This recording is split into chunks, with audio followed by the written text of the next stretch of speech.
மோகன் ராஜா சார் மூவியை ரேங்கிங் பண்ண போகிறோம். அவரோட ஃபர்ஸ்ட் ஃபிலிம் வந்து ஹனுமான் ஜங்ஷன் ஒரு தெலுங்கு படம் இருக்கு. அதை பார்க்காதனால நாங்கள் ரேங்கிங் பண்ணல. ஸோ ஜெயம் வந்து கோட் சரியான படம். அது M Kumaran son of Mahalakshmi GOAT all time favourite film. அது உனக்கும் எனக்கும் கோட்டு தான். அந்த படமே வந்து எப்பனா பார்க்கலாம். அந்த படம் சின்ன வயசுல ஒரு கன்ஃபியூஷன் இருக்கும்.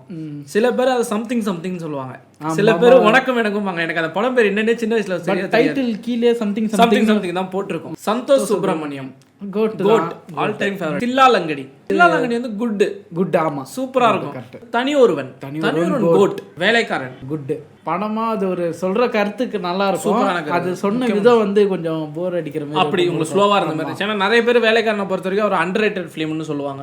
அந்த படம் வந்து இதுவா இருக்குன்னு சொல்லி புதுசா இருக்கும். அந்த உலகமே புதுசா காமிச்சிருப்பாரு அவர். ஆமா. சோ அதனால வந்து வேலைக்காரன் வந்து நீங்களும் கமெண்ட்ல சொல்லுங்க எங்க வைக்கலாம்னு சொல்லிட்டு. அதுக்கப்புறம் காட் ஃபாதர் தெலுங்கு படம். சோ அந்த படமும் நாங்க பார்க்காதனால அது இதுல லிஸ்ட்ல வைக்கல. லாஸ்டா வேலாயுதம் வந்து நீங்க சொல்லுங்க வேலாயுதம் எங்க வைக்கலாம்னு சொல்லிட்டு.